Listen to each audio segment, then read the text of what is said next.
Jesus Cristo é Deus. Eu sei que tem muita coisa, muitas pessoas que falam o seguinte: Jesus é Deus, ou seja, Jesus é o Pai. Não, a Bíblia não diz que Jesus é o Pai, mas a Bíblia diz que Jesus é o Filho. Então eu gostaria de fazer hoje com vocês um estudo sobre a divindade do Filho de Deus. Isso é um dos fundamentos da fé. Entender que Cristo, ele é Deus, ele não é apenas alguém, um profeta enviado por Deus, porque quando nós temos algum estudo sobre a divindade de Cristo, geralmente você vai observar que há grupos de pessoas que eles tentam desmerecer Jesus de várias formas. Uma das maneiras que eles tentam desmerecer é removendo de Cristo a sua divindade. É falando às vezes que Jesus é apenas um Deus, como qualquer outro. Ou que Jesus apenas é um Deus menor, não é? Ou quando não remove a divindade dele, remove então a sua pessoa, anulando assim a pessoa de Cristo, falando que ele e o Pai é a mesma pessoa. E para isso usam alguns argumentos, alguns textos fora do contexto, né? Então hoje nós vamos começar um estudo aqui falando sobre isso e mostrando a diferença, né, de pessoa, mas não de divindade, entre o Pai e o Filho. A Bíblia deixa claro que existe o Pai e o Filho, não é? E aí eles pegam muitas vezes João capítulo 10, verso 30 e diz assim, onde Jesus está dizendo: eu e o Pai somos um. Será que Jesus está falando que ele e o Pai são a mesma pessoa? É claro que não. Assim como a Bíblia deixa claro que o marido e a mulher se tornam uma só carne, ele está dizendo que ele e o Pai são um, mas não está dizendo que ele é o mesmo. A mesma coisa, o marido não se torna a mesma pessoa que a mulher. Eu estou aqui agora falando com você e a minha esposa está fazendo a obra do Senhor agora, nesse mesmo instante. Então, como eu estou aqui e ela está lá, somos duas pessoas distintas, porém, somos um só, de acordo com a palavra de Deus. Tá certo? E aí, nós vamos começar a falar sobre a unidade do Pai e do Filho, tá certo? Eu sei que está na hora do almoço, eu também estou aqui, não almocei ainda, mas eu peço a você que pegue o seu prato de comida e vamos alimentar da palavra também, tá ok? Então, observa que quando Jesus fala, ele fala assim, eu e o Pai somos um. Ele não diz, eu e o Pai somos a mesma pessoa. Ele não diz, eu e o Pai somos o mesmo, tá ok? Então, olha, por que ele não diz que ele e o Pai é o mesmo? Não seria a mesma coisa? Não, não seria a mesma coisa, né? Então, o que ele quer dizer com ser um com o Pai? Tá? Você pode observar que Jesus ora, ele faz oração e pede para que todos nós sejamos um, não é? Ele não está falando que nós vamos ser a mesma pessoa. Se você puder abrir aí em João, capítulo 17, o Evangelho de João, no verso 22, olha o que Jesus fala com o Pai. Ele fala assim, eu lhes dei a glória que a mim me deste, para que sejam um, como nós. Jesus está falando com o Pai. Olha, Pai, eu dei a eles, a igreja, a glória que tu me destes, para que eles sejam um, como nós. Nós quem? Ele e o Pai. Plural. Nós somos um. Agora vamos para essa comparação que Jesus fez. Ele quer que todos nós sejamos um, né? Como ele e o Pai são um. Por acaso Jesus está dizendo que ele deseja que toda a igreja seja uma pessoa? Não. Mas ele está falando de uma unidade, não é, composta por várias pessoas. E é a mesma coisa com a palavra echad no hebraico, que fala que ele e o Pai é um. E é usado isso no Antigo Testamento também para falar sobre o marido e mulher serem só um. Então Jesus não está em momento algum falando eu e o Pai somos a mesma pessoa. Ele está dizendo eu e o Pai somos um. João 17, 22, Jesus ora ao Pai dizendo, Pai, eu dei-lhe as glórias que tu me deste, hoje Jesus recebeu essa glória, para que eles sejam um, como nós, eu e tu, somos um. Se você for um pouquinho mais atrás, um verso antes, fala assim, João 17, 21, abre sua Bíblia, hein? Para que todos, plural, todos sejam um, como tu, ó Pai, o és em mim, eu em ti, que eles também sejam um em nós. Sejam é plural, para que todos eles sejam um em nós, plural. Viu que Jesus aplica o plural para ele e o Pai? Ele fala assim, para que todos sejam um, como tu, ó Pai, o és em mim, eu em ti. E ele fala que eles também sejam um em nós, para que o mundo creia que tu me enviaste. Então Jesus está deixando bem claro, né, essa questão. Então, se você está chegando agora, abre aí João 17, 21, João 17, 22 e vai ver Cristo conversando com o Pai, orando e pedindo para que todos sejam um, como Ele e o Pai são um. São é plural, como nós, sejam um em nós, né? Então, assim ocorre na unidade divina, né? A questão toda não está relacionada a ser uma pessoa, mas em unanimidade. Isso ocorre com a igreja em Atos dos Apóstolos, capítulo 4, verso 32. Fala assim, um exemplo dessa unidade. Da multidão, multidão é muitas pessoas, da multidão dos que creram, era um o coração e a alma. Eles não tinham apenas um órgão chamado coração, ou era só um coração mesmo, literalmente, mas eles tinham uma unanimidade. Então, a unidade está conectada com isso. Então, a multidão tinha um só coração e uma só alma, um só propósito. Ninguém considerava exclusivamente, né, sua nenhuma das coisas que possuía, porém tudo lhes era comum. Isso é unidade comum. Tá ok? Ser um. Agora, veja bem, esse texto estaria dizendo literalmente que eles tinham só um coração? O que você acha? Não, né? Então, todo mundo tinha uma alma só? Não, também não. É claro que não. Ok? Então, mas como todos eram um? Eu fiz algumas anotações para mim não esquecer, né? Devido à unidade de propósito, tá? Pensamento, todos focados no mesmo objetivo, né? Quando em todo interesse individual desaparece, quando todo interesse individual desaparece, para que o coletivo seja prioridade, então alcançam essa unidade perfeita. Agora, o pai e o filho têm essa unidade perfeita, ok? Você vai pegar alguma coisa em que o filho fala que ele veio fazer a vontade do pai, mas você não pode se esquecer que Jesus, enquanto homem, ele estava aqui orando a Deus, ele estava aqui recebendo a plenitude do Espírito Santo, e ele deixa claro que ele veio fazer a vontade do seu pai. Então vamos para a primeira parte sobre a divindade de Cristo. Tá? É necessário entender que Jesus foi o primeiro filho Jesus foi o primeiro filho gerado, não criado. Ok? Então as pessoas precisam entender, porque tem gente que distorce os textos bíblicos para falar que Jesus é apenas uma criação de Deus, uma criatura, e isso para desmerecer a divindade dele. Isso é um absurdo, né? Essa questão ficou tanto na minha cabeça que eu quase falei a mesma coisa. Mas vamos lá. Um dos versos que eles usam para argumentar isso é onde tem Colossenses 1,15, né? Que fala assim, que Jesus é a imagem do Deus invisível, ou seja, se você viu, a Bíblia fala que ninguém viu a Deus, mas o Filho veio revelar, o Pai. Então, ele é a imagem do Deus invisível, o primogênito de toda a criação. Aí a pessoa para por aqui e esquece de ler o contexto. Está vendo? Ele é o primogênito da criação, quer dizer que é porque ele é o primeiro ser criado. Mas não é isso que o texto está dizendo. Se você puder abrir Colossenses, capítulo 1, verso 15... você vai ver o porquê que Paulo aplica essa palavra primogênito, que tem um sentido também de ser de prioridade, tá? De primazia, mas ela tem vários sentidos e ele vai explicar o porquê. Ele fala do fato de Cristo ser o verbo de Deus, ter sido criador de todas as coisas. Só você continuar a leitura. O qual é a imagem do Deus invisível, o primogênito de toda a criação. Porque nele foram criadas todas as coisas. Entende?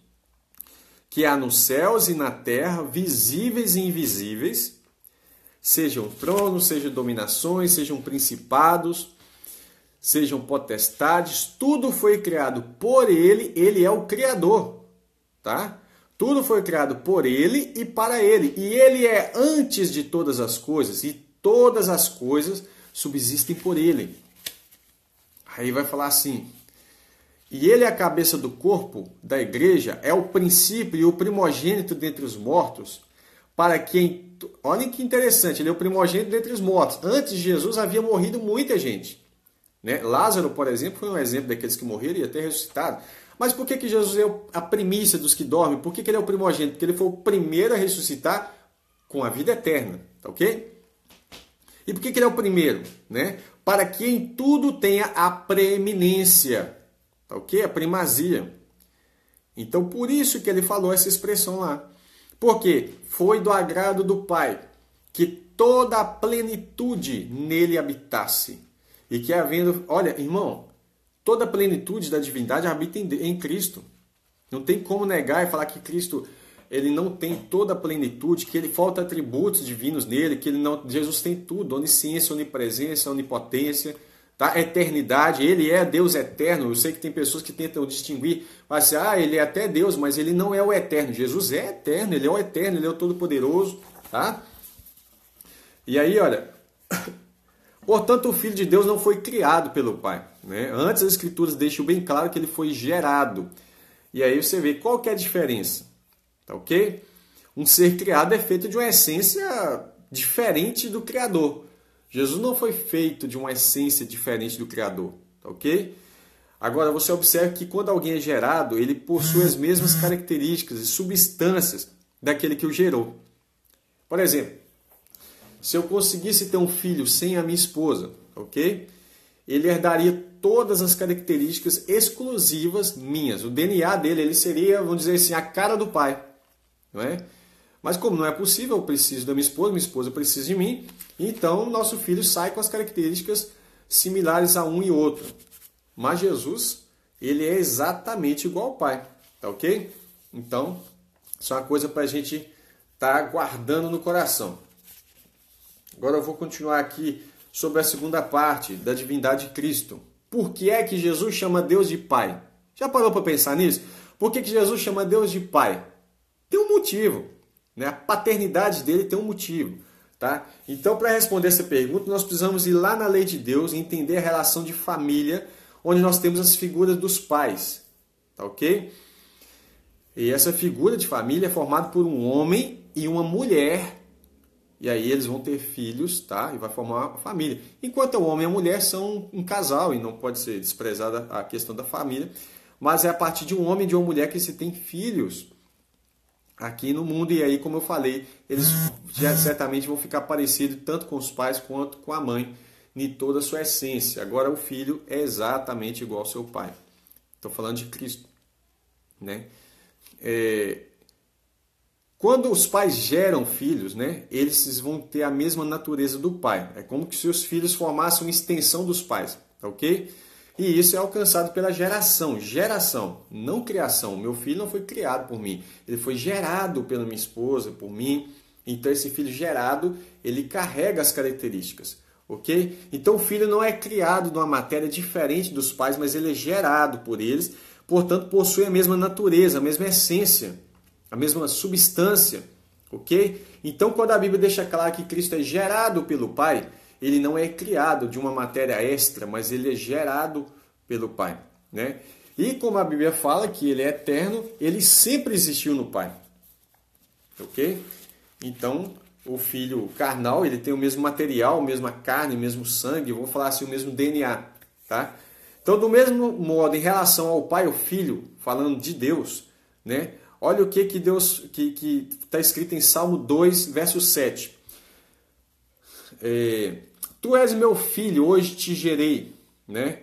Atos 13, verso 32 e 33, fala assim: meu filho és tu, hoje te gerei, está citando o Salmo, né? A mesma coisa tem em Hebreus 1,5, fala assim: tu és meu filho, hoje te gerei outra vez, eu lhe serei por pai e ele me será por filho.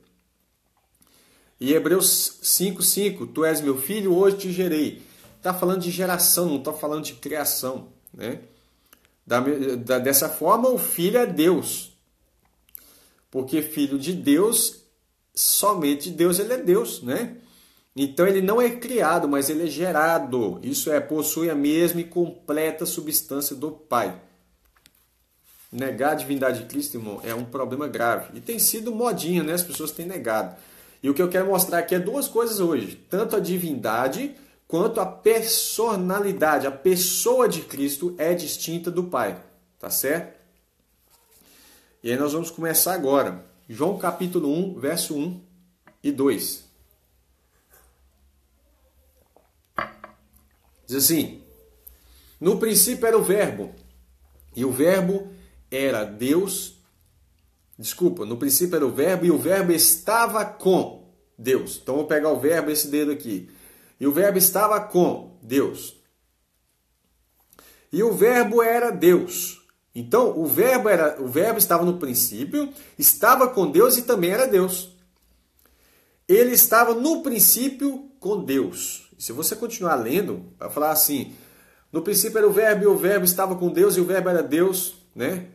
Todas as coisas foram feitas por ele. Sem ele, nada do que foi feito se fez. Aí no verso 14, e o Verbo se fez carne e habitou entre nós, ou seja, esse Deus que estava com Deus, que é o Criador de todas as coisas, se fez carne e habitou entre nós. Quem é esse Verbo? Jesus, que vem lá em Apocalipse 19, e a Bíblia está escrito que ele é, a palavra que ele é chamado é o Verbo de Deus, ou palavra de Deus, ou Logos divino, é Cristo, o cavaleiro do cavalo branco. Então é exatamente por ele possuir a mesma natureza, essência, substância do Pai, que o Filho deve ser adorado. Jesus precisa você entender, Jesus não precisa você entender que Jesus deve ser adorado. Inclusive, quando Jesus nasce, né, a Bíblia diz que o Pai fala que todos os anjos de Deus o adorem. Esse nascimento aí que eu estou falando é o Verbo se fazendo carne através do ventre de Maria, viu? Quando, pelo Espírito Santo, ele foi gerado no ventre de Maria. Então a Bíblia fala, quando introduz o primogênito no mundo, isso tem em Hebreus 1, então a Bíblia fala assim: diz o Pai que todos os anjos de Deus o adorem. Tá ok? Então Jesus, ele não só pode ser adorado, como ele deve ser adorado, ele merece adoração. Inclusive todos os seres celestiais vão adorar o Senhor Jesus, e você vai ver, e adoram, e você vai ver isso em Apocalipse claramente. Até porque a Bíblia fala que ao nome de Jesus todo o joelho se dobrará, né? Então, ó, Hebreus capítulo 1, versos 5 e 6. Porque a qual dos anjos disse jamais: tu és meu filho, hoje te gerei, e outra vez eu lhe serei por pai, e ele me será por filho? Outra vez, quando introduz o primogênito no mundo, diz: e todos os anjos de Deus o adorem. Se os anjos, que são maiores do que os homens, Salmos capítulo 8, verso 4, Davi vai falar assim: quem é o homem para que dele se lembre? Quem é o filho do homem, né? Aí ele vai lá falar assim: um pouco menor fizeste do que os anjos. Os anjos são um pouco maior do que nós. Agora, se os anjos, que são maiores, adoram a Jesus, quanto mais nós, não é? Nós que devemos adorar mesmo. Então fala assim, que todos os anjos de Deus o adorem. Então, 1 João 5:1 fala assim: todo aquele que crê que Jesus é o Cristo é nascido de Deus, e todo aquele que ama ao que o gerou, também ama ao que dele é nascido. Então, se eu falo que eu amo a Deus, mas não amo ao Filho de Deus, né, que é Cristo, eu não sou nascido de Deus. Irmãos, tem muita heresia nessa internet, falando que Jesus não deve receber adoração. Isso é um absurdo, né? Fazer o quê? Fazer isso que nós estamos fazendo, ensinando a palavra da forma correta. Na criação, o homem foi feito em imagem e semelhança de Deus. Tá? E aí, ó, Gênesis 1, 26. E disse Deus, plural, ó, façamos o homem, porque a palavra Deus aqui é Elohim. Elohim é um plural, tá? Não é El. El é Deus, no singular. Elohim é plural. E disse Deus, façamos o homem a nossa, plural, imagem, conforme a nossa semelhança. E domine sobre os peixes do mar, sobre as aves do céu, sobre o gado, sobre toda a terra e sobre todo réptil que se move sobre a terra. E criou Deus o homem à sua imagem, a imagem de Deus o criou. Homem e mulher os criou. Ok? Aí acontece o pecado, etc e tal. A imagem de Deus e a semelhança de Deus que estava no homem, parte dela ainda permanece. Mas veja bem que interessante o que fala em Gênesis 5:1. Gênesis 5:1. Esse é o livro das gerações de Adão. No dia que Deus criou o homem, a imagem, a semelhança de Deus o fez. Homem e mulher os criou, e o abençoou, chamou seu nome Adão, aqui no sentido de humanidade, no dia em que foram criados. Né? E aí o Senhor vai falar o seguinte, olha uma sentença que Deus dá, Gênesis 9:6. Quem derramar o sangue do homem, pelo homem o seu sangue será derramado, porque Deus fez o homem conforme a sua imagem. Olha, então entenda isso, tá? Então o homem é uma imagem semelhante, parecida, uma imagem aproximada de Deus. Agora, Jesus, o Filho unigênito, essa palavra é poderosa. Jesus, apesar dele ser o primogênito dentre muitos irmãos, ou seja, ele é o filho mais velho, ele é o primeiro, né? E ele é o único unigênito, quer dizer que ele é o único filho gerado por Deus. Nós fomos criados por Deus, nós fomos feitos de barro, né? Mas Jesus não, Jesus foi o unigênito, ele é unigênito, ou seja, ele é o único gerado totalmente, plenamente da sua essência e substância divina. Nós fomos feitos do barro e fomos adotados por Deus para sermos filhos. Então, Jesus é a expressa imagem de Deus. Hebreus 1:3 fala assim: o qual sendo o resplendor da sua glória, Jesus é o resplendor da glória do Pai. E a expressa imagem da sua pessoa. A imagem exata do Pai. E sustentando todas as coisas pela palavra do seu poder, Hebreus 1:3, quem estiver procurando, havendo feito por si mesmo a purificação dos nossos pecados, assentou-se à direita da majestade nas alturas. Amém? Jesus é a imagem exata do Pai. Agora, o ser humano não foi gerado, ele foi criado, ok? A partir do pó da terra. Se você pegar Gênesis 2:7, fala assim, Deus formou o homem do pó da terra, né? Gênesis 3:19, depois do pecado, depois da queda, fala assim, olha, que o homem deveria comer do suor do seu rosto, né? Até que se torne a terra, né? Porque dela foi tomado. E ele fala, porquanto és pó, ao pó tornarás.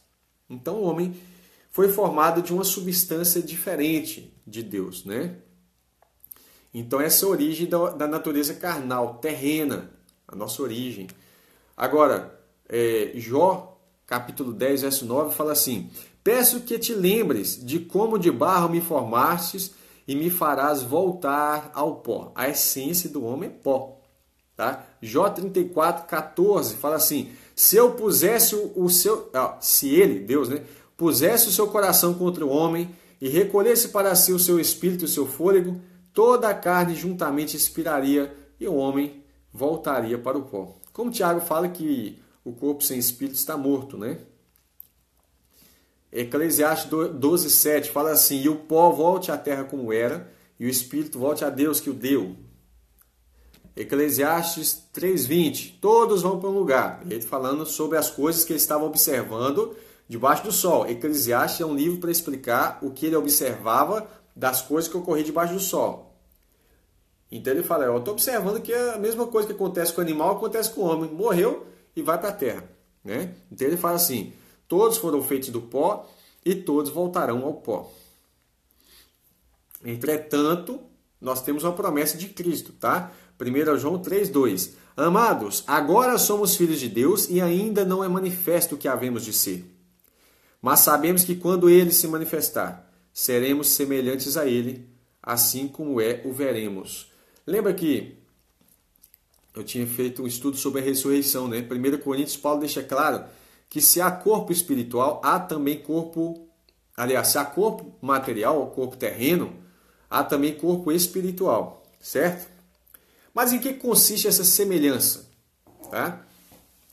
Quando fala que nós seremos semelhantes a Ele, não quer dizer que nós seremos deuses, como algumas pessoas tentam induzir a ideia de que nós seremos deuses e que seremos criadores. Não, se seremos criadores, seremos adorados, né? E não é essa a questão. Deus não te deu uma promessa de você ser um Deus. Deus te deu uma promessa de vida eterna e já está mais do que suficientemente bom, né? Então essa afirmação não quer dizer que seremos Deus, mas que receberemos vida eterna. Tá? Traremos em nossos corpos transformados a imagem e semelhança do Filho de Deus, tendo então corpos imortais, isso é, revestidos da imortalidade, né? E também incorruptíveis. O que é incorruptível? Revestido da incorruptibilidade, que não se corrompe. Você não vai sentir mais dor, mas você não vai se tornar Deus, tá ok? Então, olha, Paulo vai falar isso em 1 Coríntios 15, do verso 42 ao 54. Então anota aí 1 Coríntios 15, do 42 ao 54, onde ele vai falar da transformação dos corpos. Eu já falei disso no vídeo passado, se você quiser procurar ali um vídeo que se chama A Ressurreição, tá?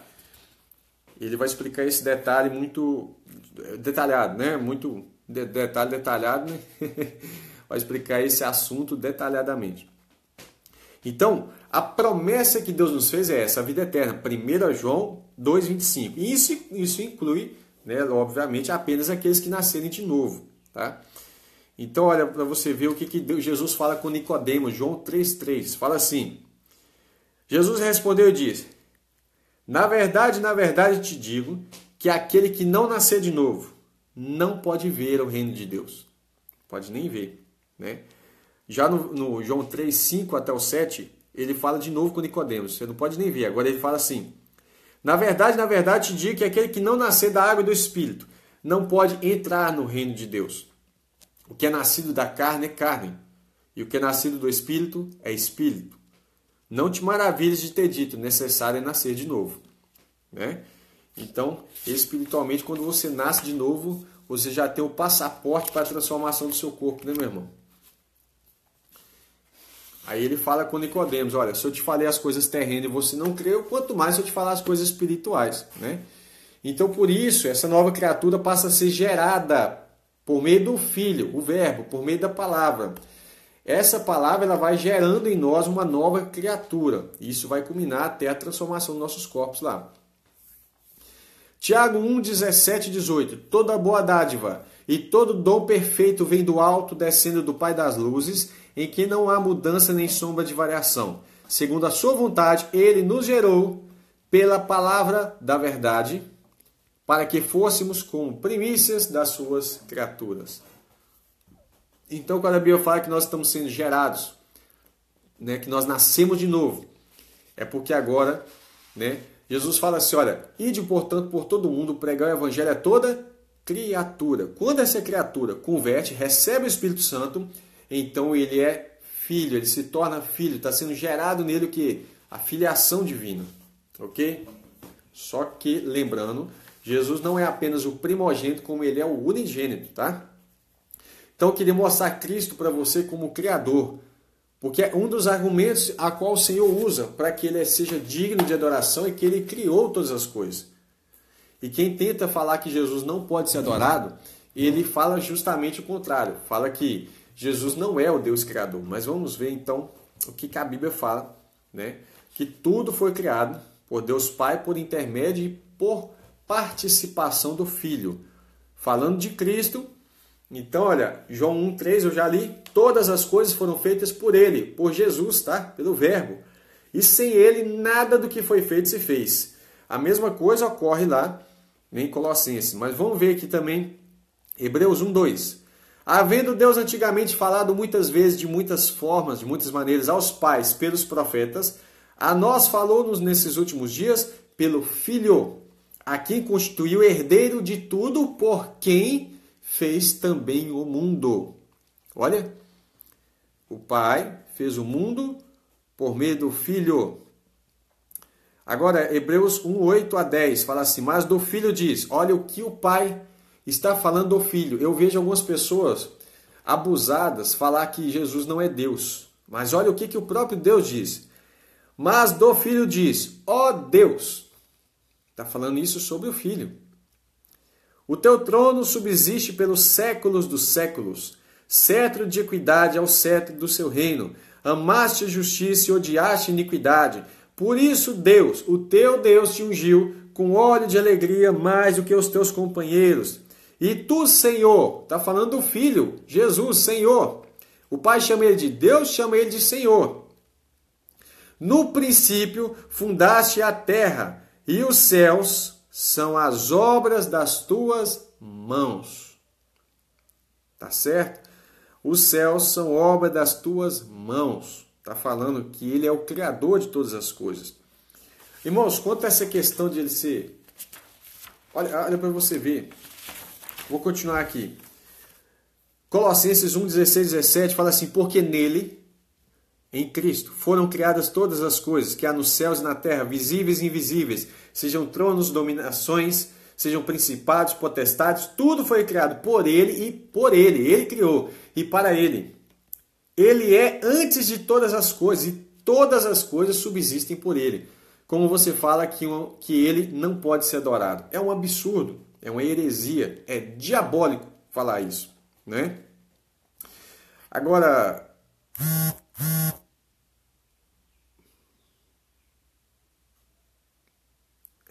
tem um texto em Provérbios, capítulo 8, verso 22, Provérbios 8, 22, fala assim: o Senhor me possuiu no princípio. Me possuiu no princípio. No princípio de seus caminhos. Desde então, e antes de suas obras, desde a eternidade fui ungida. Está falando da sabedoria.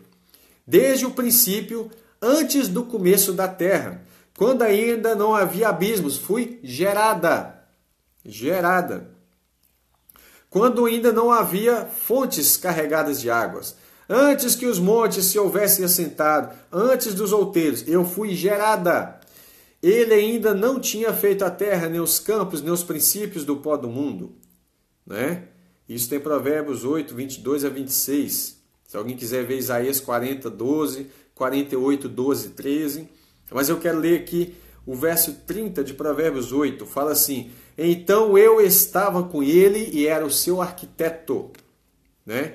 Então, se você perceber que Cristo é antes de todas as coisas, Colossenses 1,16, e todas as coisas subsistem por ele, essa passagem de Provérbios 8 está referindo a Cristo, como Paulo chama sabedoria de Deus, em 1 Coríntios 1,24. Tá certo?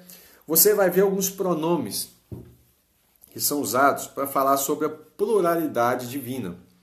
Por exemplo, Gênesis 1,26, façamos, plural. O homem é a nossa imagem. Nossa é plural também. Né? Conforme a nossa semelhança. Gênesis 3,22. O homem é como um de nós. Olha. E ele fala Gênesis 11,7. Desçamos e confundamos as línguas, né? Lá no Babel. Isaías 6,8. Quem irá por nós? Quem há de ir por nós? Plural. Agora ainda sobre a divindade de Cristo. Jesus é o Filho unigênito. Nós não somos unigênito, mas ele é unigênito, que é o único do gênero, tá ok? Fala da sua essência. E ele também é o primogênito. Então vamos lá. Segunda epístola de João, capítulo 1, 3. Graça e paz da parte de Deus e Pai e da do nosso Senhor Jesus Cristo, o Filho do Pai. Olha, seja convosco na verdade e amor. Aqui fica clara a distinção de pessoa entre o Pai e o Filho. Graça e paz da parte de Deus e Pai e do Senhor Jesus Cristo, o Filho do Pai. Então, você precisa entender essa distinção. Ela vai ficar mais clara com o andar do estudo aqui. Então, unigênito significa o único do gênero, tá? O primogênito significa o primeiro, o principal, as primícias, né? Então, Jesus Cristo, Filho de Deus, ele tanto é unigênito, quanto a essência, né? Que eu já expliquei isso, como ele é primogênito quanto à filiação. Embora nós também sejamos chamados filhos de Deus, né? Ele é o filho primogênito, ele é o principal filho de Deus. O unigênito quanto à essência. O unigênito tem o sentido de ser único em sua espécie. Isso se refere à sua exclusividade em igualdade divina com o Pai. Quando eu falo que Cristo é unigênito, isso está falando que ele é exclusivamente igual ao Pai, a qual nós não somos, embora somos feitos filhos de Deus, filhos por adoção. Olha que interessante, João 1,18 fala assim: Deus nunca foi visto por alguém. Então, quando você vê o homem vendo Deus lá no Antigo Testamento, eles estavam vendo o Filho. As manifestações de Deus era o Filho agindo por meio físico, as teofanias, né, divinas. Então a Bíblia deixa claro, Deus nunca foi visto por alguém, está falando do Pai. Aí fala assim, isso está em João 1,18. O Filho unigênito que está no seio do Pai, esse o revelou. Entende? Então quando Quando Moisés falava face a face com Deus, ele falava com Jesus, com o Filho, porque ele é a imagem do Pai, ele é a expressa imagem do Pai, ele é a imagem exata, ele é como se eu falaria hoje com meu filho, você é a cara do pai, se ele não tivesse um pouquinho da mamãe também. O problema é que não tem como eu falar que ele é a cara do pai, sendo que ele também tem a mamãe. Agora, Jesus, ele é exatamente igual ao Pai. Por isso a Bíblia fala que ele expressa a imagem da sua pessoa. Então, Deus nunca foi visto por alguém, né? Mas o Filho, esse o revelou. E aí a questão que Jesus vai falar lá com um dos seus discípulos. Olha, Felipe, você não está vendo... Por que você está falando mostra o Pai? Você não está me vendo aqui? Né? Ele não está falando que ele é o Pai, mas que ele é a expressa imagem do Pai. Se ele já vê Cristo, ele está vendo o Pai. Né? Olha que interessante. João 3,16. Porque Deus, o Pai, amou o mundo de tal maneira que deu o seu Filho, para que todo aquele que nele crê, sem distinção, não pereça, mas tenha a vida eterna. 1 João 4,9. Veja que Deus está enviando o seu Filho. Eu vou te fazer uma pergunta. Se eu envio alguém, tá? Eu estou aqui em Minas Gerais, eu envio alguém lá para o Rio de Janeiro fazer uma missão. Eu não posso ser essa pessoa que foi. Assim como o Pai que enviou o seu Filho, ele não é o Filho e o Filho não é o Pai. Tá certo? Embora eles são um, como Jesus fala, como nós somos um, ele fala assim, então ele está dizendo que eles são um em unidade divina. 1 João 4,9. Nisso se manifestou o amor de Deus para conosco, que Deus enviou seu Filho unigênito. De novo está falando do unigênito. Onde fala João 1,18, João 3,16, agora 1 João 4,9. Que Deus enviou seu Filho unigênito ao mundo, para que por ele vivamos. De novo falando sobre o Filho unigênito. João 1,14. E o Verbo se fez carne e habitou entre nós. A palavra grega aqui é tabernaculou entre nós. E vimos a sua glória, como a glória do unigênito do Pai, cheio de graça e de verdade. Mesmo depois de Jesus ter ascendido ao céu, subido, mesmo depois de todos esses discípulos e apóstolos estarem anunciando o Evangelho, eles ainda estão confirmando que Cristo ele é o unigênito. Tem gente que tenta falar assim, não, unigênito é porque antes ele era filho único. Não é isso que ele está falando. Unigênito é o único da mesma espécie, só tem ele, não tem nenhum outro filho igual a ele em divindade. Tá ok? Nós somos filhos adotivos. Graças a Deus, ele nos permitiu a graça de sermos feitos, de sermos chamados filhos de Deus, mas ele não prometeu que nós vamos ser Deus, né? Claro que não. João 3,18. Quem crê nele não é condenado, mas quem não crê já está condenado, porquanto não crê no nome do unigênito Filho de Deus. Ele não está falando que Jesus é apenas o único Filho. Está falando que ele é unigênito, só tem ele, quanto à sua essência, né? Quanto à sua exclusividade em igualdade divina com o Pai, ele ainda é unigênito. Quanto à filiação, ele é o primogênito, porque ele nos fez também ser filhos de Deus. Assim como ele tem a filiação, ele nos concedeu essa graça de sermos feitos filhos de Deus. Então, quanto a ser unigênito, eu creio que vocês já entenderam. Quanto a ser primogênito, e o fato dele ser unigênito é o que garante você entender a divindade de Cristo. Agora, quanto a ser primogênito, né? Tem o sentido de ser o primeiro entre os demais. Isso se refere à primazia dele e autoridade. A primazia e a autoridade. Porque, embora nós vamos ser reis, nós somos chamados para ser reis e sacerdotes, Jesus é chamado Rei dos Reis. Então, se os filhos de Deus são reis, o filho primogênito, ele reina sobre os seus irmãos. Ok? Romanos 8, 29. Porque aos que dantes conheceu, também os predestinou para serem conformes à imagem do seu Filho, a fim de que ele, Jesus, seja o primogênito dentre muitos irmãos. Então a primogenitura ela está ligada à questão de autoridade de Cristo sobre os demais. Hebreus 1,6. E outra vez, quando introduz o primogênito no mundo, diz, e todos os anjos de Deus o adorem. Se os anjos precisam adorar a Cristo, quanto mais nós, né? Simples mortais. Lucas 2,23. Segundo o que está escrito na lei do Senhor, todo macho primogênito seja consagrado ao Senhor. E nisso, Jesus também foi primogênito até literalmente quando o verbo se fez carne, né? E interessante que quando fala que ele é o primogênito de Maria, já dá a entender a questão de primogenitura, não fala que ele foi o filho único, né? Mas isso é um assunto para outro debate e eu acho que não vai nem gerar muito fruto. Mas vamos lá. Colossenses 1,18. E ele é a cabeça do corpo, Cristo. Olha a primogenitura dele. E ele é a cabeça do corpo. É o princípio e o primogênito dentre os mortos. Ele é o primogênito em tudo, irmãos. Por que ele é o primogênito dentre os mortos? Ele é o primeiro a ressuscitar para a vida eterna. Para que em tudo tenha a preeminência. Não é? Em tudo. Por isso que quando ele vem como cavaleiro do cavalo branco, ele é o primeiro. E atrás dele vem os exércitos, né? E a igreja está ali acompanhando para esse momento da ira de Deus se manifestar contra a besta e o falso profeta. Mateus 1,25 vai falar que José não conheceu, né? Não conheceu a Maria até quando que ele não conheceu a Maria. Porque a promessa deveria ser que a virgem daria a luz. Então fala assim, e José não a conheceu, não teve relações com Maria. Até quando? Até que deu à luz a seu filho, o primogênito, né? Ele pôs o nome de Jesus.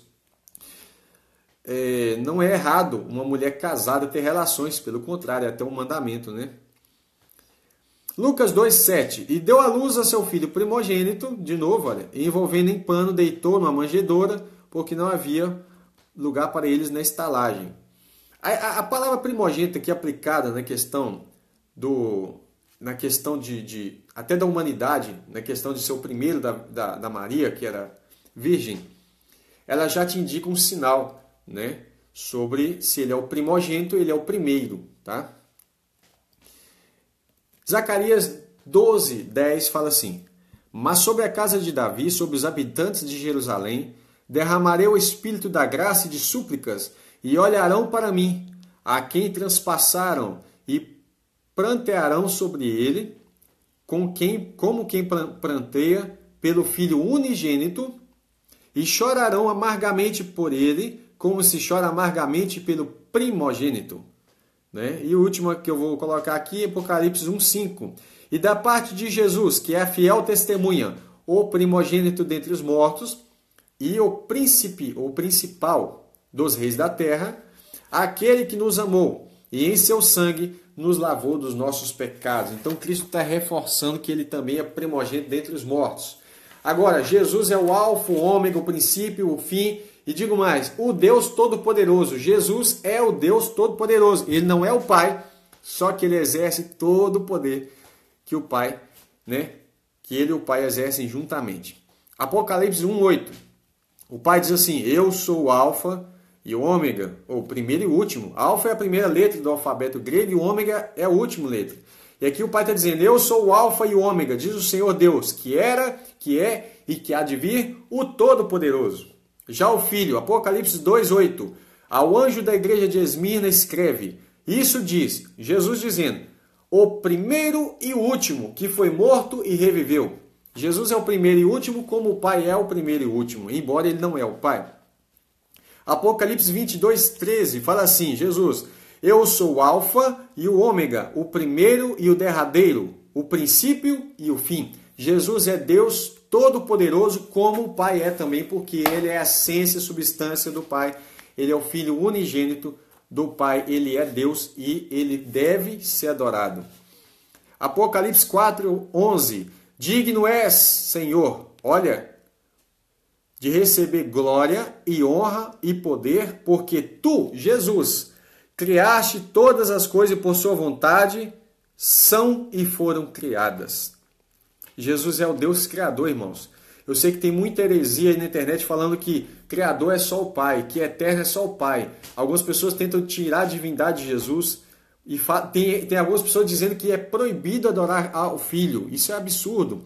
Se o próprio Pai fala em Hebreus, dizendo que todos os anjos de Deus o adorem, Hebreus capítulo 1, lê aquele capítulo que é riquíssimo. Olha, se você quiser capítulos para estudar a divindade de Cristo, Hebreus capítulo 1, Colossenses capítulo 1, João capítulo 1, tudo é importante para você entender a divindade de Cristo, tá ok? Então, sobre ser o alfa e o ômega, sobre ser Deus Todo-Poderoso, você já entendeu. Agora, imutável, Jesus é imutável, ou seja, imutabilidade é apenas uma capacidade divina.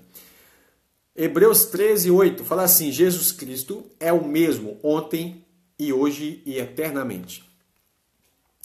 Olha o que ele fala, João 17, 5. Olha que chique. Glorifica. E agora, ele fala, olha, eu manifestei o teu nome aos homens no mundo. E agora, glorifica-me tu, ó Pai, junto de ti mesmo. Está vendo que ele está fazendo um pedido a uma outra pessoa? Glorifica-me, ó Pai, junto de ti mesmo, com aquela glória que eu tinha contigo antes que o mundo existisse. As pessoas têm uma tendência de tentar diminuir Jesus a partir do nascimento dele, quando o verbo se faz carne. E ali eles querem falar, Jesus passa a existir a partir daí. Não, não, não, não, não. A existência de Cristo vem desde a eternidade.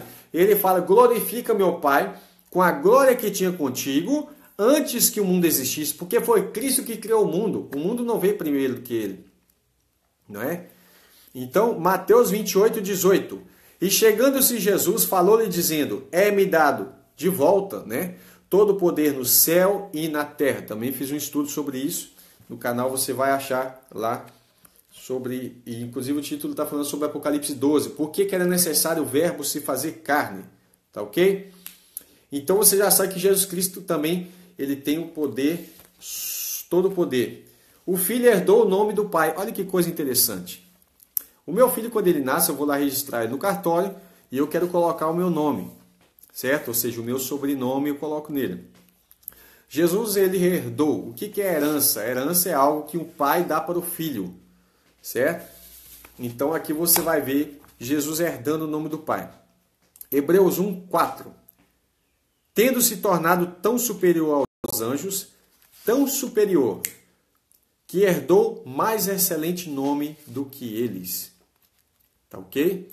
Então você vai ver que Jesus recebe toda a autoridade, inclusive o nome do Pai. Quando Cristo age, você não pode falar que não é Deus que está agindo. Quando o verbo, Deus, se fez carne, tá certo? Ele se esvaziou da sua glória, precisa entender isso. E se humilhou a fim de resgatar o homem, a humanidade. Então tem gente que fala assim, mas Jesus estava aqui como Jesus estava aqui, ele se esvaziou, o verbo se esvaziou. E isso você vai ver em Filipenses 2, 5 e 8. Eu vou ler aqui, até o 8. Filipenses 2, verso 5. De modo que haja em vós o mesmo sentimento que houve também em Cristo Jesus, que sendo em forma de Deus, não teve, ou estando em forma de Deus, não teve por usurpação ser igual a Deus. Ou seja, ele não quis permanecer simplesmente na forma de Deus, mas esvaziou-se a si mesmo, tomando a forma de servo, fazendo-se semelhante aos homens, e achado na forma de homem, humilhou-se a si mesmo, sendo obediente até a morte e morte de cruz. Só que depois da vitória na cruz, ele recebe novamente o poder, a honra e glória, tudo que ele tinha, como ele fala com o Pai, né, em João 17. Glorifica-me, ó Pai, né, com a glória que eu tinha contigo antes da fundação do mundo. Agora, Filipenses 2,9. Por isso, também Deus o exaltou soberanamente. O que é soberano, irmão? Soberania está sobre todas as coisas. E lhe deu um nome, que é sobre todo nome, para que ao nome de Jesus se dobre todo o joelho. O que é se dobrar joelho? Adoração. Todo o joelho dos que estão nos céus e na terra e debaixo da terra. Aí ele fala assim, e toda a língua confesse que Jesus Cristo é o Senhor, para a glória de Deus Pai. Irmãos, Jesus é soberano. Fala, Deus, o Pai é soberano, mas o Filho não é. Não, o Filho é soberano. Deus o exaltou soberanamente. Entende? Ele está, depois dele ter se humilhado, ele fala, Pai, eu fiz o meu papel, agora me glorifica com a glória que eu tinha contigo, esta mesmo, que ele tinha esvaziado-se a si mesmo.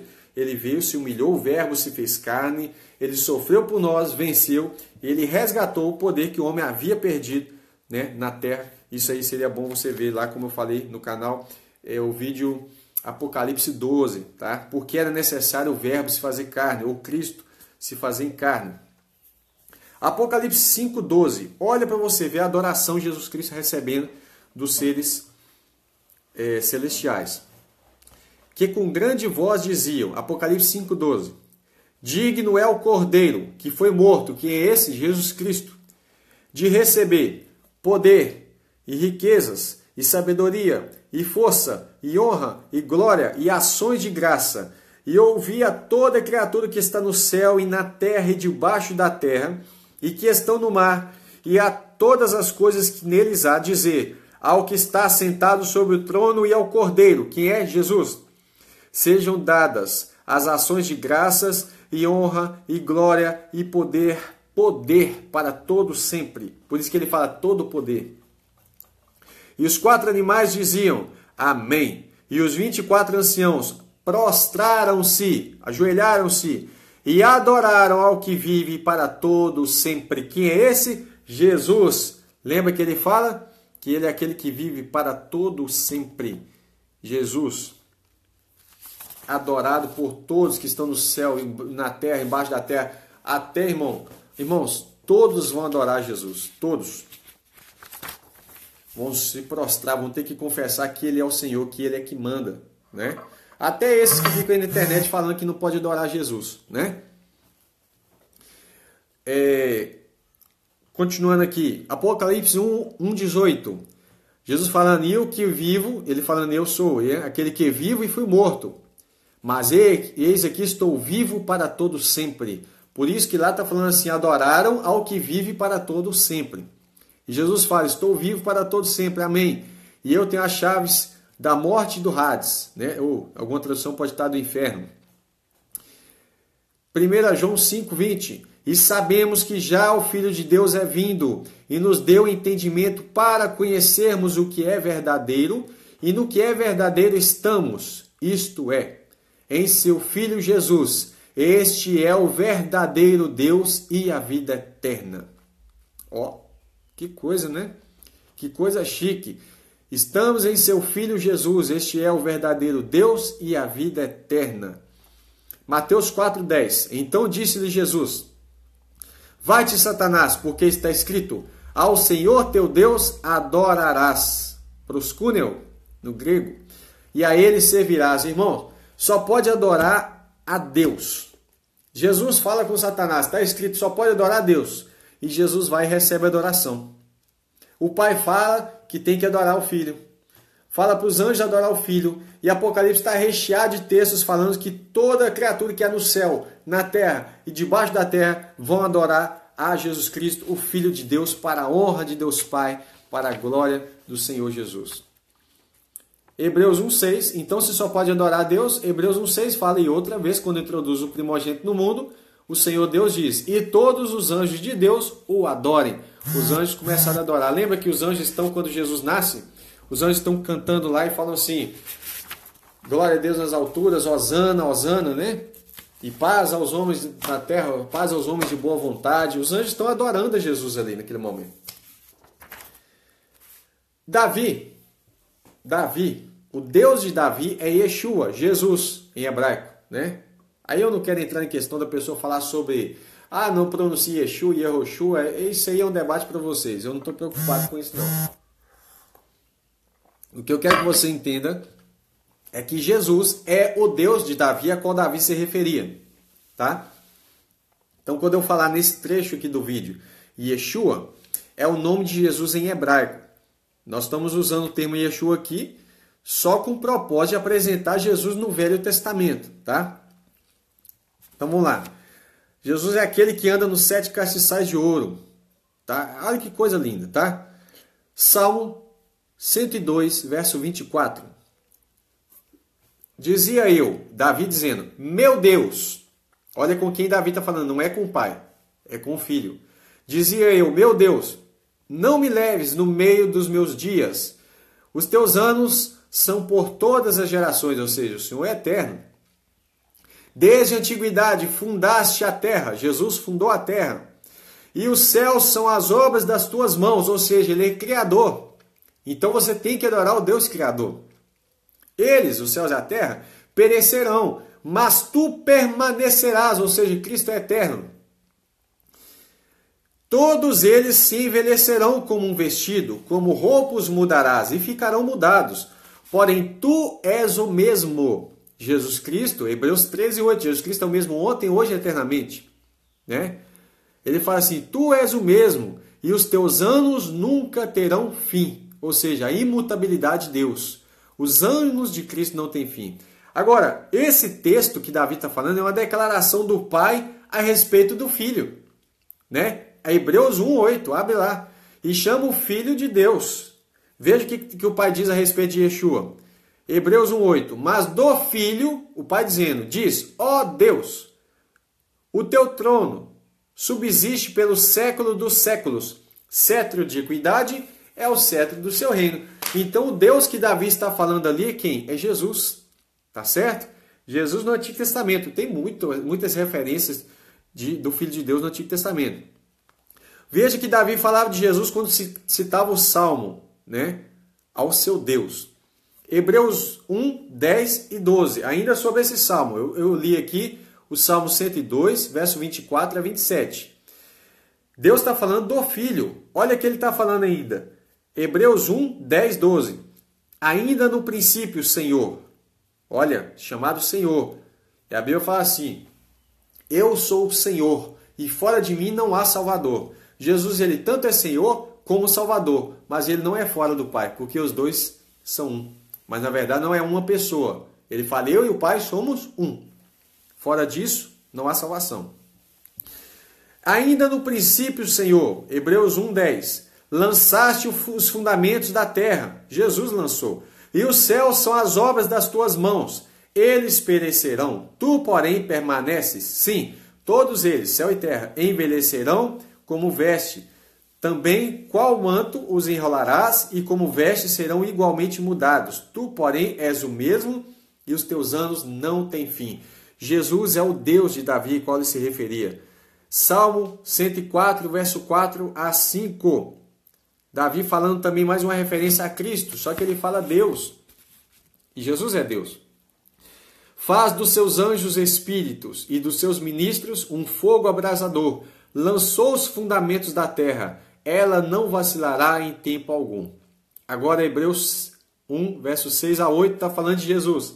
E outra vez, quando introduz no mundo primogênito, diz, todos os anjos de Deus o adorem. E quanto aos anjos, diz, faz dos seus espíritos e de seus ministros labaredas de fogo. Mas do Filho diz, ó Deus, o teu trono subsiste pelo século dos séculos. Cetro de equidade é o cetro do teu reino. Jesus é Deus, Deus, Deus, exatamente como é o Pai. Agora, você fala, mas Pai e Filho. Evidentemente que o Filho tem todo o poder, só não tem poder sobre o Pai. Isso é óbvio, né? Isso não quer dizer que ele seja menos Deus do que o Pai. Não quer dizer que ele que o Pai é Deus e Jesus é um semideus. Jesus não é semideus. Jesus é Deus. Todo o poder que o Pai tem, ele tem. Só para você ter uma ideia mais ou menos aproximada, eu tenho 2 filhos. Por mais que um dia eles sejam maiores, mais fortes, mais ricos, mais inteligentes, mais tudo do que eu ainda sou pai deles. É por isso que o mandamento, amarás teu pai e tua mãe, é o primeiro mandamento com promessa, porque ele está conectado com o relacionamento do pai e do filho. Entende? Eu e meu filho somos exatamente iguais. Ele pode ser até mais forte do que eu, mas eu ainda sou pai dele. E é nisso que Jesus está sempre mostrando a sua sujeição ao Pai. Não na sua essência, natureza e substância. Mas ele está mostrando isso aí para que nós compreendamos essa questão de ele ser gerado pelo seu Pai. Apocalipse, agora, sobre a divindade de Cristo, tem uma questão importante. Né? Apocalipse 3,14. Achou que eu ia deixar passar isso aí, né? Olha para você ver. Quem tende a falar que Jesus é uma criatura, pega aqui Apocalipse 3,14 e fala assim: ao anjo da igreja em Laodiceia escreve, essas coisas diz o Amém, a testemunha fiel e verdadeira, o princípio da criação de Deus. Arquê. A palavra princípio, leia arquê. Da onde vem a palavra, por exemplo, arquitetura, né? A palavra arquê, princípio ou principal, líder, comandante, começo, origem, né? Pessoa ou coisa que começa, a primeira pessoa ou coisa numa série, o líder, aquilo pelo qual começa a ser a origem, a causa ativa, a extremidade de uma coisa, das extremidades de um navio, o primeiro lugar, principado, reinado, magistrado, de anjos, de demônios, não importa. Quando está falando ali que ele é o princípio da criação de Deus, não está falando que ele é o primeiro a ser criado. Como nós já vimos, ele é o criador e ele foi gerado. Jesus não foi criado. Mas quando fala aqui, ó, arquê, da mesma origem da palavra arquiteto, mestre de obras, ou obreiro-chefe, né? Não dá sentido para dizer que Cristo seja uma criatura, pois ele foi gerado e não criado.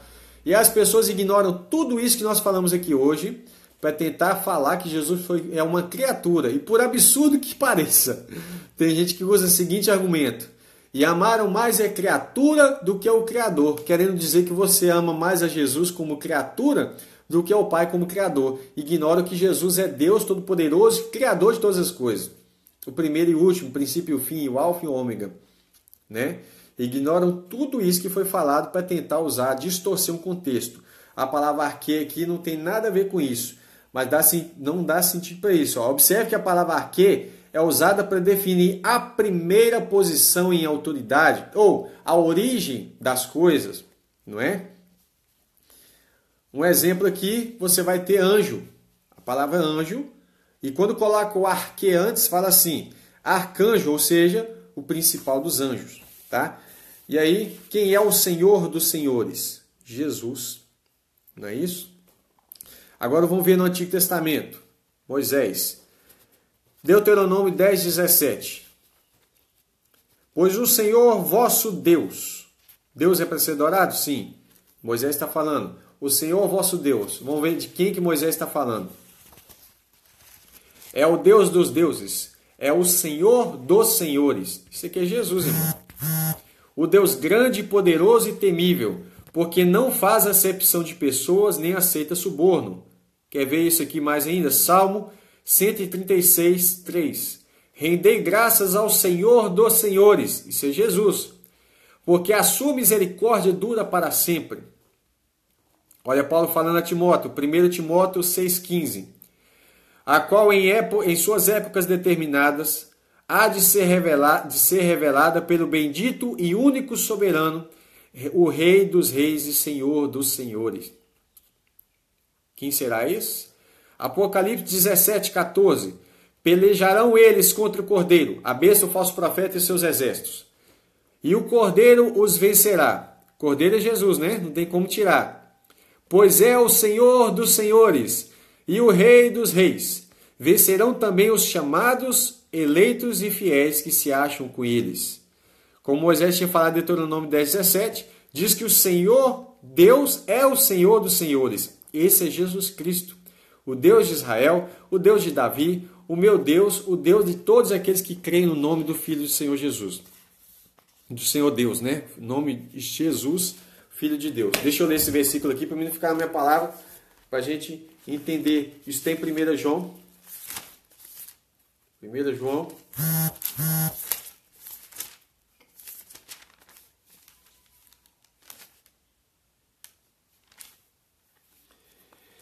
Capítulo 3, terceiro capítulo, verso 23, diz assim: E o seu mandamento do Pai é este, que creamos no nome do seu Filho Jesus. Jesus não é o nome do Pai, Jesus é o nome do Filho.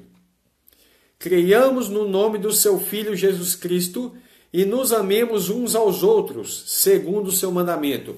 Há pessoas que tentam falar que para você que Jesus representa o Pai, o Filho e o Espírito Santo. Não, Jesus não é o nome do Pai. Jesus é o nome do Filho. Está aqui, 1 João 3, 23. O seu mandamento é esse, que criamos no nome do seu Filho Jesus Cristo e nos amemos uns aos outros segundo o seu mandamento. Tá certo? E eu quero deixar mais um verso aqui, 1 João 5, 20. E já sabemos que o Filho de Deus é vindo e nos deu entendimento para conhecermos o que é verdadeiro, E no que é verdadeiro estamos, isso é, em seu Filho Jesus Cristo. Este é o verdadeiro Deus e a vida eterna. Eu espero que esse estudo tenha sido uma bênção para você. E aí eu quero falar só mais alguma coisinha aqui, antes de concluir. Queria pedir você que abrisse em João capítulo 8, verso 12.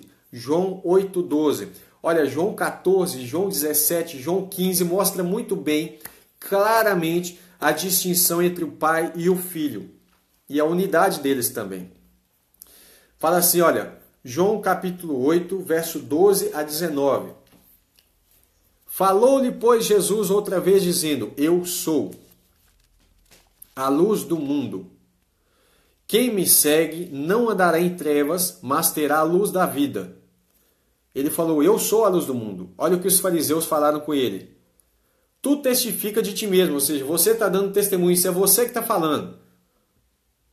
O teu testemunho não é verdadeiro. Por que eles estão falando isso? Porque a lei diz que para haver um testemunho verdadeiro precisava pelo menos de 2 ou 3 testemunhas. Então eles estão falando assim, olha Jesus, você está falando que você é a luz do mundo, mas o seu testemunho não é verdadeiro porque você está sozinho. Respondeu-lhe Jesus e disse-lhe, ainda que eu testifico de mim mesmo, o meu testemunho é verdadeiro porque eu sei de onde vim e para onde vou. Mas vós não sabeis de onde venho e nem para onde vou. Vós julgais segundo a carne, e eu a ninguém julgo segundo a carne. E se na verdade julgo, o meu juízo é verdadeiro. Preste atenção nas próximas palavras de Jesus. Porque não sou eu só, mas eu e o Pai. Eu e o Pai que me enviou. Ele foi enviado pelo Pai. E na vossa lei está também escrito que o testemunho de 2 homens é verdadeiro. O testemunho de 2. Olha por que Jesus está confirmando o testemunho dele. Não sou eu só, sou eu e o Pai que está testificando que Ele é a luz do mundo. Na sua lei está escrito que o testemunho de 2 homens é verdadeiro. Eu sou o que testifico de mim. Eu sou o que testifico de mim mesmo, né? E de mim testifica também o meu Pai, que me enviou. Disseram-lhe, pois, onde está o teu Pai? Olha que astúcia, né? E Jesus respondeu, não me conheceis a mim, nem ao meu Pai. Se vós conhecesse a mim, também conheceríeis a meu Pai. É por isso que Jesus pega pesado nesse momento e vai falar que eles são filhos do diabo, porque não conheceu Jesus, não conheceu a Deus, por isso não reconheciam ao Filho. Enquanto eles não conhecessem a Deus de verdade, eles não conseguiriam admitir o Filho de Deus. Então aqui você vê claramente Jesus falando assim, eu, né? Não sou eu só, porque sou eu e o Pai que me enviou. Depois ele fala, o testemunho de 2 homens é verdadeiro. Eu sou o que testifico de mim mesmo, da pessoa dele, e ele fala, e de mim também testifica o Pai que me enviou. Também, irmão, está fazendo uma separação muito clara, não é? Se você for observar, quando Jesus vai falar disso, ele nunca disse que ele é o mesmo, mas ele disse que ele e o Pai são um. Deixa eu abrir João também. João, capítulo 14. João, capítulo 14, né? Ele vai falar assim, disse-lhe...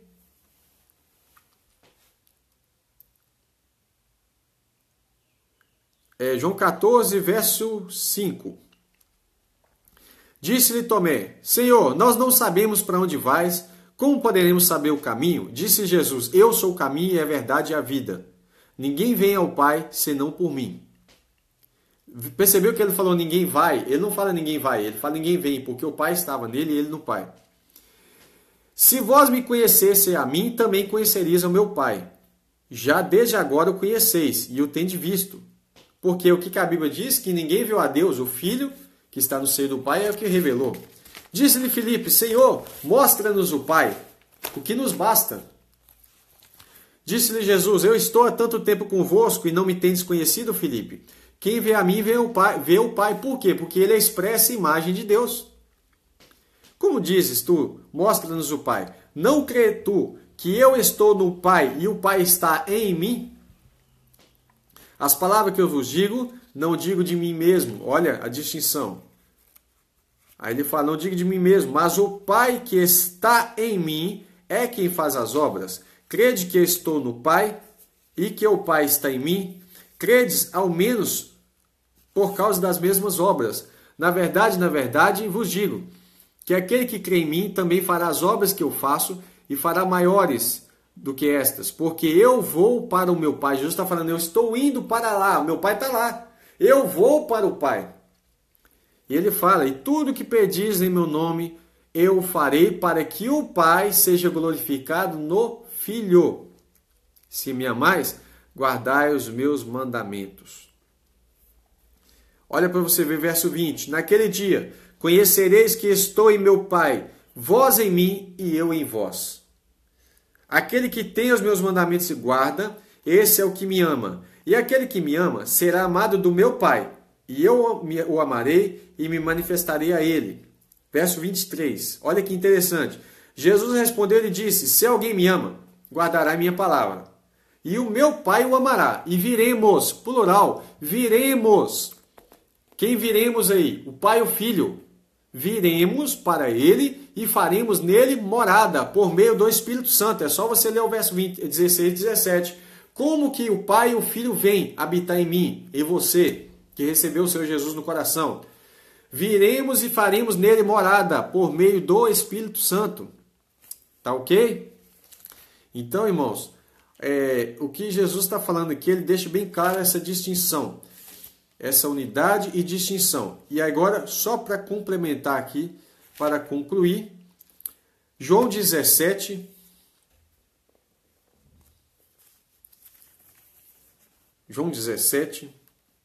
verso 10. Todas as minhas coisas são tuas, e as tuas coisas são minhas. Não é? Nisto sou glorificado, e já não sou mais do mundo, não são mais do mundo. Desculpa. E eu já não estou mais no mundo, mas eles estão no mundo. E eu vou para ti, Pai Santo. Jesus está falando, eu estou indo para ti, Pai Santo. Guarda em teu nome aqueles que me deste, para que sejam um. Por que Jesus está falando para guardar? Para que eles sejam um, assim como nós, plural. Jesus está conversando com alguém, e esse alguém é o Pai. Guarda eles, Senhor. Guarda eles, para que todos sejam um, como nós somos um. E aí ele vai falar assim, quer ver? No verso 20. E eu não oro somente por estes, mas também por aqueles que pela sua palavra hão de crer em mim no futuro, para que todos, olha para que ele orava ao Pai, para que todos sejam um. Ele não fala para ser uma pessoa, mas para ser um. Como tu, ó Pai, o és em mim e eu em ti, para que também eles sejam um em nós, plural. Para que o mundo creia que tu me enviaste. Ou seja, o Pai enviou o Filho. E eu lhes dei a glória que a mim me deste, para que sejam um, como nós somos um. Eu neles, tu em mim, para que eles, a multidão, sejam perfeitos. O que é ser um? Perfeitos em unidade, para que o mundo conheça que tu me enviaste a mim e que os tenha amado a eles como me tem amado a mim. Ou seja, Jesus orou ao Pai para que nós sejamos um, a multidão dos crentes sejam um, perfeitos em unidade. Eu espero que esse estudo tenha esclarecido bastante e que você não tenha mais medo de adorar o Senhor Jesus, porque Ele é digno de toda honra, glória, louvor e adoração. E que Deus abençoe mais esse estudo, agora para a edificação do corpo de Cristo. E eu vou agora almoçar. Que Deus abençoe cada um de vocês. Até a próxima.